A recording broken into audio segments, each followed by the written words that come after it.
1948 में संयुक्त राष्ट्र की आम सभा में भारत के पहले प्रधानमंत्री जवाहरलाल नेहरू ने कहा था कि यूरोप की समस्याओं के समाधान में मैं भी समान रूप से दिलचस्पी रखता हूं, लेकिन मैं यह भी कहना चाहता हूं कि दुनिया यूरोप के आगे भी है।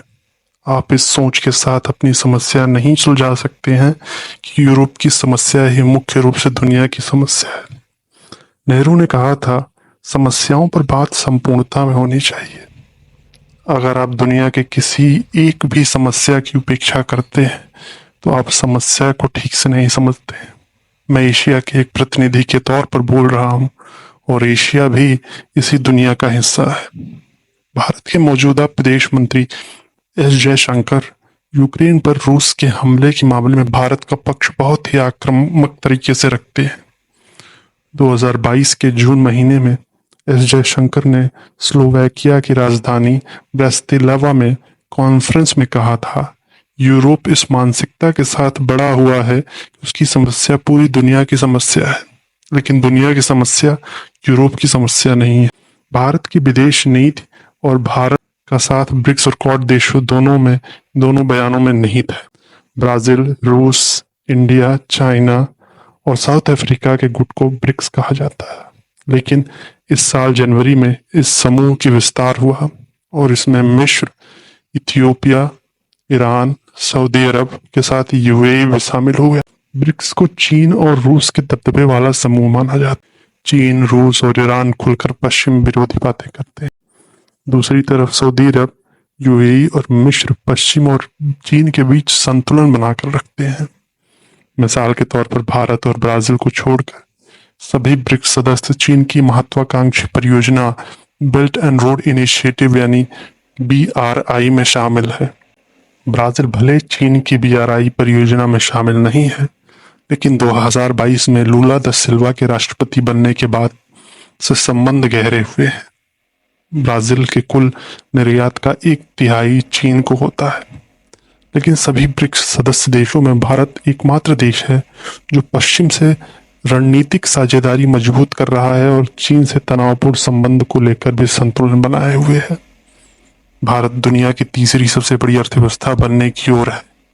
दुनिया की सबसे बड़ी अर्थव्यवस्था अमेरिका है और दूसरी बड़ी अर्थव्यवस्था चीन है।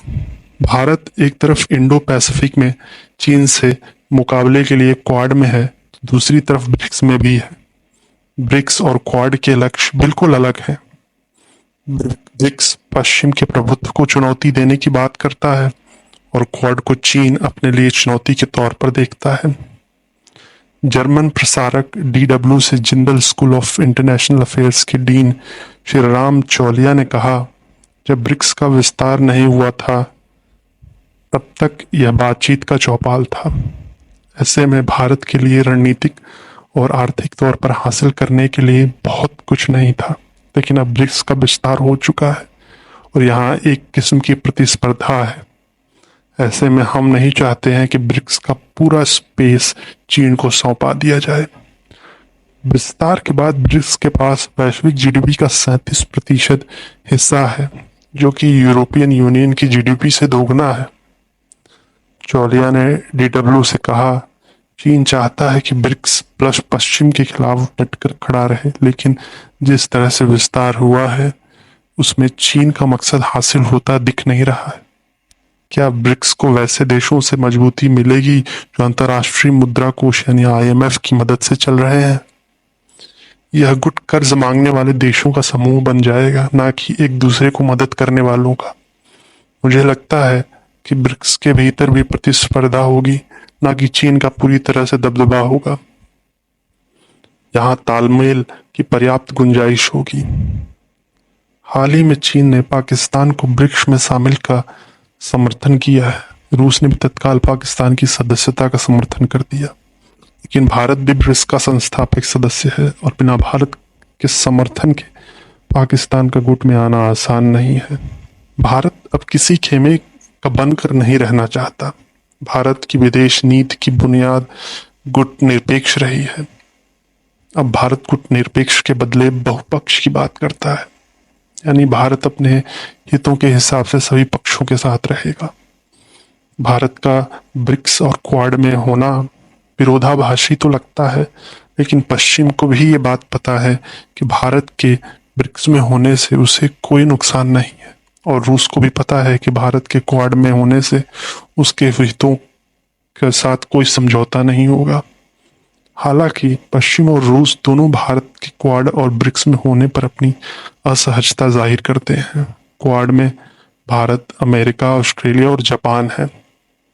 रूस के विदेश मंत्री सरगेई लावरोव ने 2021 में क्वाड को लेकर कहा था, पश्चिम एक ध्रुवीय विश्व बहाल करना चाहता है, लेकिन रूस और चीन की उसके मातहत होने की संभावना कम है। भारत अभी इंडो पैसिफिक में पश्चिमी देशों की चीन विरोधी नीति का एक मोहरा बना हुआ है। रूस के इस बयान से समझा जा सकता है कि अमेरिका से भारत की बढ़ती करीबी उसे परेशान करने वाली होती है। वहीं भारत ब्रिक्स और रूस के साथ करीबी को लेकर अमेरिका अपनी सहजता जाहिर करता रहा है। अंग्रेजी अखबार द हिंदू के अंतर्राष्ट्रीय संपादक स्टैनली जॉनी ने लिखा है, पिछले 4 सालों में कई पश्चिम के विश्लेषकों और अधिकारियों ने भारत को अपने पाले में लाने के लिए चीन कार्ड का इस्तेमाल किया। पश्चिम को यह बात पसंद नहीं है कि भारत अपनी पसंद की विदेश नीति पर आगे बढ़े। स्टैनली जॉली ने आगे लिखा कि पश्चिम यह नैरेटिव गढ़ने की कोशिश करता है कि चीन और रूस दोनों एक हैं। बाइडेन प्रशासन में दलीप सिंह डिप्टी एनएसए है। उन्होंने 2022 में यूक्रेन पर रूसी हमले के कुछ हफ्तों बाद कहा था, अगर चीन सरहद पर वास्तविक नियंत्रण रेखा का उल्लंघन करता है, भारत की सुरक्षा में रूस आगे नहीं आएगा। जॉनी ने लिखा है, इसी साल जुलाई में पीएम मोदी मॉस्को में वापस आए तो बाइडेन प्रशासन के एनएसए जैक सुलिवन ने कहा, रूस पर लंबे समय तक दांव लगाना किसी भी लिहाज से समझदारी नहीं है। रूस चीन के करीब आ रहा है, यहाँ तक कि रूस चीन का जूनियर पार्टनर बन गया है। ऐसे में रूस किसी भी हाल में चीन के साथ होगा, ना कि भारत के साथ। पश्चिम की से भारत को लेकर ऐसी सलाह की कमी नहीं है। दिलचस्प यह है कि रूस में पीएम मोदी और चीनी राष्ट्रपति शी जिनपिंग 5 सालों बाद द्विपक्षीय बातचीत हुई। इसके ठीक पहले भारत ने घोषणा की थी कि एलएसी पर दोनों देश पेट्रोलिंग को लेकर एक समझौते पर पहुंच गए हैं। कई विशेषज्ञों का मानना है कि भारत के लिए रूस से रिश्तों में संतुलन बनाए रखना एक बड़ी चुनौती है। रूस से अच्छे रिश्ते में भारत का हित सीधा जुड़ा है। रक्षा जरूरतें, मध्य एशिया, ऊर्जा के मामले में रूस से अच्छा संबंध होना अनिवार्य है।